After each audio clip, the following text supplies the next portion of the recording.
Film की शुरुआत होती है काफी अजीब से डरावने घर से जो वीरान पड़ा हुआ था। तभी कमरे से एक औरत निकलकर बाहर आती है जिसे देखने से ऐसा लग रहा था जैसे उसका ज़हनी तवाज़ुन ठीक नहीं है। उसने हाथ में डरावना सा खिलौना पकड़ा हुआ था जिसके जरिए वो रास्ता ढूंढ रही थी। जिस रास्ते पर खिलौना बज रहा था वो उसी रास्ते पर जा रही थी। तभी वो खिलौना एक दरवाजे की तरफ बजने लगता है जो दरवाजा बेसमेंट की तरफ जा रहा था।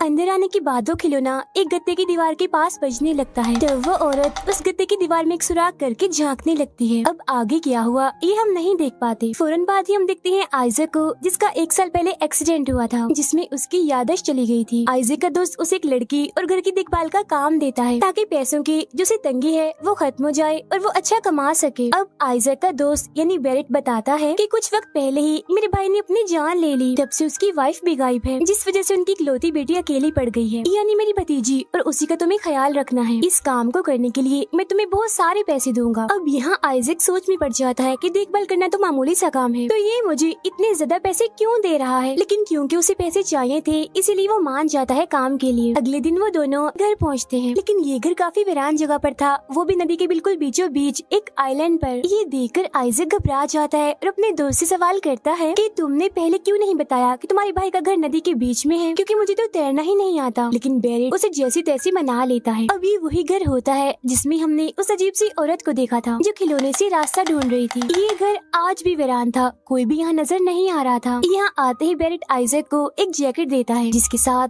बड़ी सी जंजीर बंधी हुई थी और आइजक से कहता है कि चाहे कुछ भी हो जाए तुम्हें मेरी भतीजी जिसका नाम ओल्गा है उसके कमरे में नहीं जाना, क्योंकि अपनी माँ की तरह उसका ज़हनी तवाज़ुन भी थोड़ा बहुत खराब है। तो इसका मतलब ये था कि वो औरत ओल्गा की माँ थी। आगे वो कहता है कि ओल्गा इतनी अजीब सी है कि कोई भी उसके पास जाए तो वो घबरा जाती है। इस चीज से बचने के लिए वो हमेशा ही अपनी आंखें बंद करके एक कोने में पड़ी रहती है। अब बेरेट उसे ओल्गा के कमरे में जाने से रोकने के लिए वो जैकेट पहना देता है क्योंकि इस पर बंधी हुई जंजीर उस कमरे तक नहीं जाती थी। अब ये जैकेट लोहे के सूट से कम नहीं थी क्योंकि एक तो इसके साथ इतनी लंबी जंजीर थी, दूसरा इस पर बहुत सारे ताले भी लगे हुए थे। अब आइजक की जैकेट पहनना नहीं चाहता था क्योंकि जाहिर सी बात है ये सब कुछ नॉर्मल तो नहीं था बल्कि कोई गड़बड़ थी। लेकिन पैसों की जरूरत की वजह से ना चाहते हुए भी उसे ये करना ही पड़ता है। जब वो पूरे घर को चेक कर रहा था तब भी उसे कुछ ठीक नहीं लग रहा था। उसे सब कुछ ही काफी अजीब लग रहा था। बाहर एक डॉग भी बंधा हुआ था जिसे आइजक कुछ खाने को देता है और यही कुर्सी पर बैठ जाता है। लेकिन तभी कमरे से जोरों की आवाजें आने लगती हैं।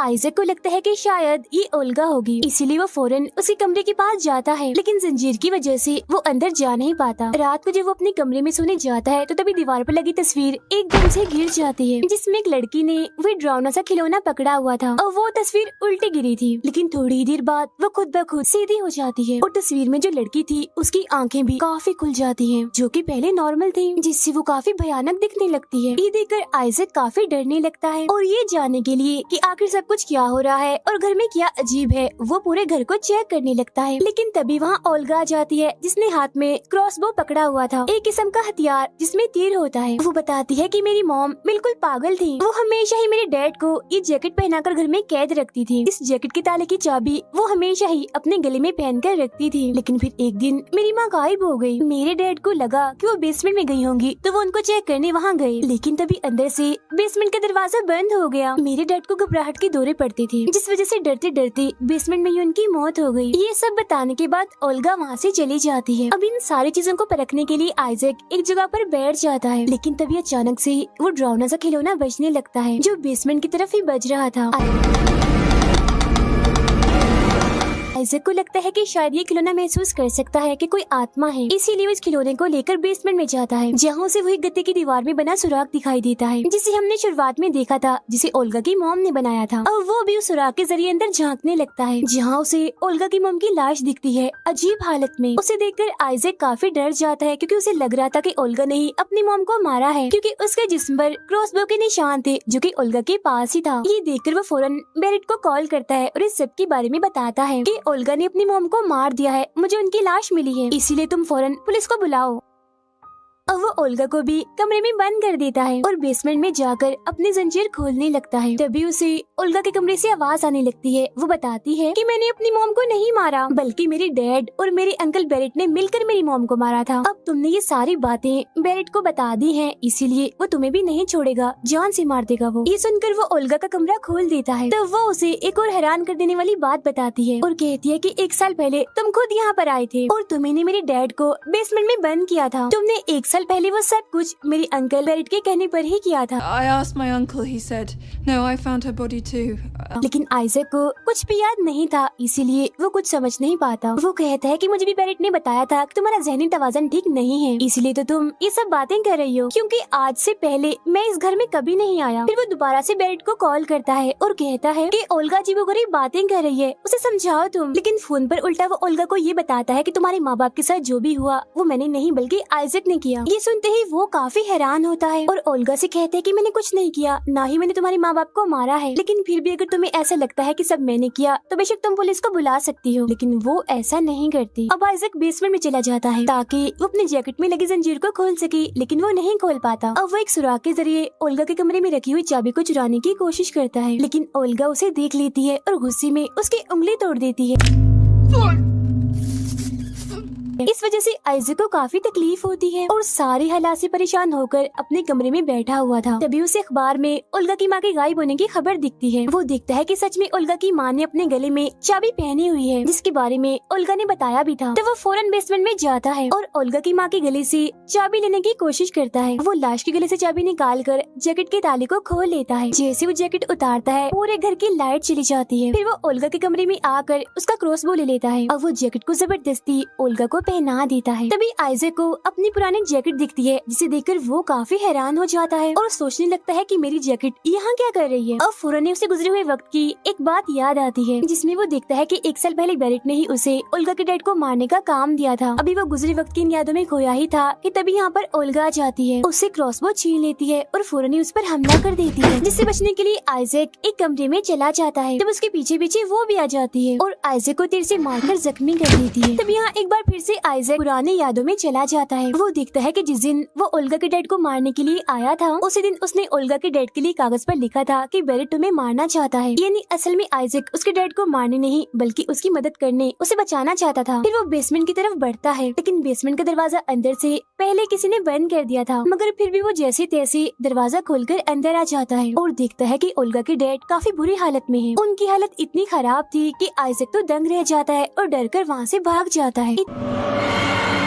इतनी ही देर में बेरेट भी यहाँ पर आ चुका था और वो आइजक से पूछता है क्या तुमने अपना काम कर दिया, जिस पर वो कहता है मैं अपना काम करने ओल्गा के डैड को मारने गया था, लेकिन दरवाजा अंदर से बंद था। अब बेरेट के हाथ वो कागज लग जाता है जिस पर आइजक ने ओल्गा के डैड को लिखा था कि वो आपको मारना चाहता है। अब उसे पता चल चुका था कि घर में और कोई तो है नहीं, तो ये हरकत आइजक ने की। इस वजह से उसे आइजक पर काफी गुस्सा आता है, लेकिन वो ये बात आइजक को महसूस होने नहीं देता कि उसे पता चल गया है कि किसने लिखा है। अब उसे शक भी होता है कि कहीं इसने पुलिस को तो नहीं सब बता दिया, इसीलिए वो बहाना करके घर से बाहर चला जाता है। लेकिन वो कहीं नहीं गया था बल्कि वहीं पर ही छुपा हुआ था। फिर रात को जब आइजक छत पर था तो उसके पास बेरेट आता है। वो उसे छत से धक्का देकर नीचे गिरा देता है। दरअसल यही वो हादसा था जिस वजह से आइजक की याददाश्त गई थी। अब ये सारी बातें याद आते ही मौजूदा वक्त में उसकी याददाश्त भी वापस आ चुकी थी, जिस वजह से वो घर से भागने लगता है। तभी उसे रास्ते में ओल्गा की माँ की आत्मा दिखाई देती है जो उसे डराने की कोशिश करती है, जिससे डरकर वो चिल्लाने लगता है और उसी कमरे में आ जाता है जहाँ ओल्गा की माँ की लाश थी। अब आइजक गत्ते की बनी उस दीवार को काटने लगता है, लेकिन साथ ही उसके बहुत करीब लाश पड़ी हुई थी, जिसे देखकर वो बार बार डर रहा था क्योंकि उसकी आंखें खुली हुई थी। अजीब तरह से वो मुस्कुरा रही थी, इसीलिए वो लाश के मुंह पर अपनी टोपी पहना देता है, लेकिन उसकी टोपी में सुराख हो जाता है और वो लाश अभी भी आइजक को ही देख रही थी घूर कर। अब ये देखकर उसे डर लगने लगता है, लेकिन तभी यहाँ पर ओल्गा आ जाती है और अपनी मॉम की लाश से क्रॉसबो का तीर निकाल देती है। इतनी ही देर में यहाँ बेरेट पहुँच जाता है और उसे पूछता है कि आइजक कहाँ है। दरअसल आइजक दीवार की दूसरी तरफ छुपा हुआ था। ओल्गा बताती है कि उसे मैंने अपने कमरे में बंद करके रखा हुआ है, लेकिन इसी बीच बेरेट को पता चल जाता है कि आइजक दीवार के उस पार छुपा हुआ है, यानी गत्ते वाली दीवार के पीछे, इसीलिए वो उस दीवार को तोड़ने लगता है ताकि आइजक को वहाँ से निकाल सके। लेकिन पीछे से ओल्गा क्रॉसबो उस पर चला देती है, जो तीर बेरेट के कमर पर लगता है। इसके बाद वो बेसमेंट को बंद करके वहाँ से चली जाती है, जहाँ आइजक और बेरेट दोनों थे। तीर लगने की वजह से बेरेट जख्मी था, लेकिन वो फिर भी आइजक को अपनी बातों में फंसाने की कोशिश करता है। वो कहता है कि बाहर आ जाओ, यहाँ से निकलने के बाद हम भाग जाएंगे। लेकिन सच तो ये था कि वो आइजक को यहाँ से निकालने नहीं बल्कि उसे मारना चाहता था। इसीलिए वो हाथ में एक लकड़ी पकड़ लेता है ताकि जैसे आइजक बाहर आए ये फौरन ही उसे मार दे। लेकिन तभी उसे आइजक की आवाज सुनाई देती है, जो कहता है कि मैं तो पहले ही बाहर आ चुका हूँ, तो फिर तुम किसे बाहर बुला रहे हो। ये सुनकर बेरेट की हालत खराब हो जाती है, वो काफी घबरा जाता है। उसे कुछ भी समझ नहीं आ रही थी कि उसके साथ ये क्या हो रहा है। दीवार के पीछे अगर आइजक नहीं है तो कौन है। और तभी उस दीवार के पीछे से ओल्गा की मॉम की आत्मा निकलती है, जिसे देखकर बेरेट के चेहरे के रंग उड़ जाते हैं। वो देखते ही देखते बेरेट पर हमला कर देती है, जिसके बाद हम बस उसकी चीखें ही सुन पाते हैं। यानी इसका मतलब ये था कि ओल्गा की मॉम ने उसे जान से मार दिया।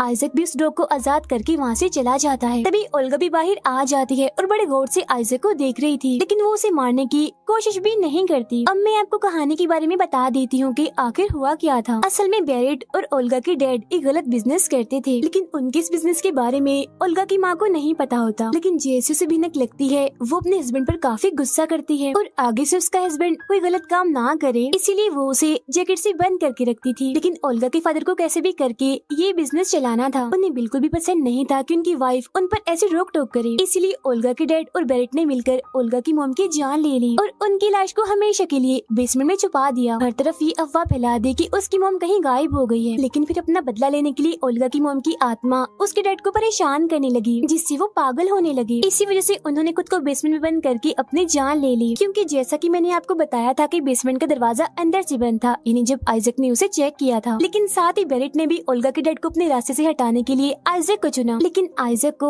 ओल्गा के डैड पर तरस आता है, इसीलिए उसने कागज पर लिखकर उन्हें बताने की कोशिश भी की। फिर जब बेरेट ने वो कागज देखा तो उसे पता चल गया कि आइजक को मेरी सच्चाई पता चल चुकी है, इसीलिए उसने उसे भी मारने के लिए छत से गिरा दिया। लेकिन आइजक मरा नहीं, बस उसकी याददाश्त चली गई। मगर क्योंकि किसी भी तरह करके वो आइजक को भी मारना चाहता था, इसीलिए वो जानबूझकर उसे इस वीरान घर में लाया, क्योंकि उसे लग रहा था कि ओल्गा की हालत इतनी खराब है कि वो आइजक को देखते ही मार देगी। लेकिन ऐसा नहीं हुआ। रही बात उस खिलौने की, उसके जरिए ओल्गा की माँ की आत्मा बाकी लोगों से बात करना चाहती थी ताकि वो बता सके कि मेरी लाश बेसमेंट में है। इसीलिए तो हर बार बेसमेंट की तरफ ही इशारा किया ताकि ये लोग उसकी लाश को दफन कर दे और उसकी आत्मा को सुकून का सांस मिले। लेकिन क्योंकि सारा किया धरा उसके हस्बैंड और बेरेट का था, इसीलिए पहले उसने हस्बैंड को पागल करके मारा और बाद में बेरेट को भी। दोनों से बदला उसने ले लिया था, तो अब उसकी आत्मा को सुकून भी मिल जाएगा। इसी के साथ ये फिल्म यहीं पर खत्म हो जाती है।